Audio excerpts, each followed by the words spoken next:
welcome to Green Living for Real Life, where I share practical tips and simple swaps and realistic ways to live greener without making life harder. So, do you ever feel like you're the only one in your family who cares about using less plastic, recycling, or trying to go greener? You're over here rinsing containers so they can be recycled, remembering the reusable bags and checking labels on stuff, and everyone else is just living their life. That is the mental load of being the green one in your family. And honestly, I don't know about you, but it can be exhausting sometimes, right? Because it's not about just the stuff that you are actually doing. It's about remembering the plastic bags, remembering which cleaner is the best one, the planning to order stuff that you need, the decision making on which to get and what to do, and the guilt when things don't go perfectly.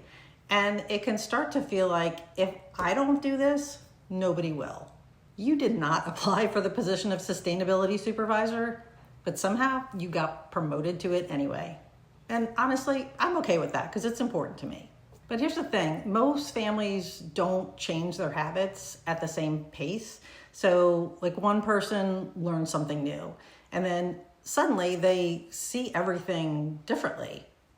You probably notice all the plastic in your kitchen more. You notice how much trash your family creates and all the plastic packaging on everything you buy. But everyone else is still operating the same way they always have. They're not noticing those things. And that mismatch between what you notice and they notice can create tension. But not because anyone's bad, just because your awareness has changed, but theirs hasn't yet. And awareness almost always happens before you change your behavior.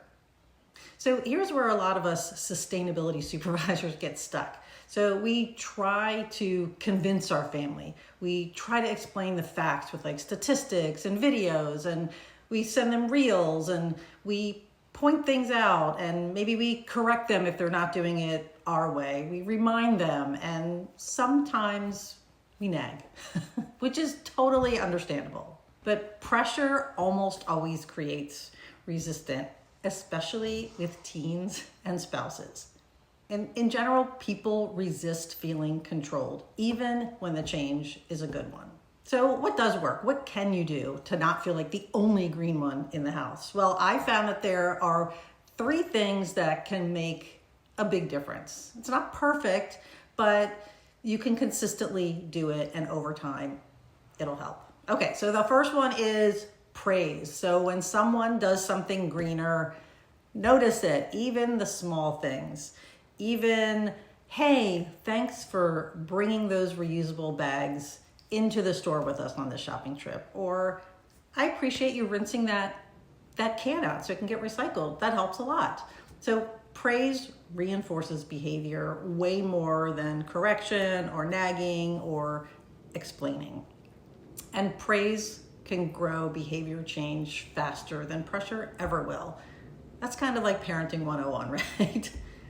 The second thing you can do is to just model the behavior that you're hoping your family is going to catch on to at some point. So people copy what they see more than what they're told. Again, parenting 101, I know. So if you quietly use reusable bags or bring better options into your house, you reuse containers, over time it becomes normal. It's not forced.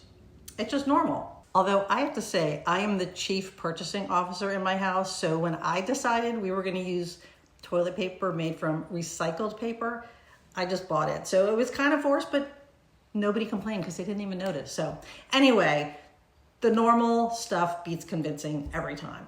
And the third way that you can kind of make this a little bit easier and ease attention is to just simplify the green stuff. This is the biggest one. Make the greener choice easier. So for example, put the recycling bins where it's obvious, like in the kitchen, or keep the reusable bags, in the car. Choose greener products that don't require extra steps, because if something is complicated, most people are not going to keep doing it. And honestly, that includes me. Convenience is a big part of me being able to do things greener. So, we're all kind of one inconvenient step away from giving up. And convenience, or what feels like convenience, is what makes habits stick. So here's the part that I want you to hear most. You do not have to be perfect, and neither does your family. You do not have to fix everything, and you do not have to make everyone care at the same level that you do. Progress and changing behaviors in a family is uneven, and that's normal. And the goal isn't to become the sustainability police, because that's no fun.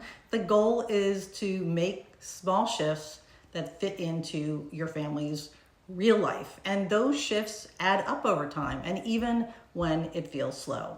And even when it feels like you're the only one trying, it still matters. If you're looking for simple places to start in your own family, especially in your kitchen, I have a free guide that walks you through realistic green habits that work for families without any extreme rules that you can start today. And I will link that for you below. Again, you don't have to do everything. You just have to keep going and trust that your family will get there, and just keep doing what's important to you. Thanks again for joining me for this episode of Green Living for Real Life. Hope you enjoyed it, and I will see you next time.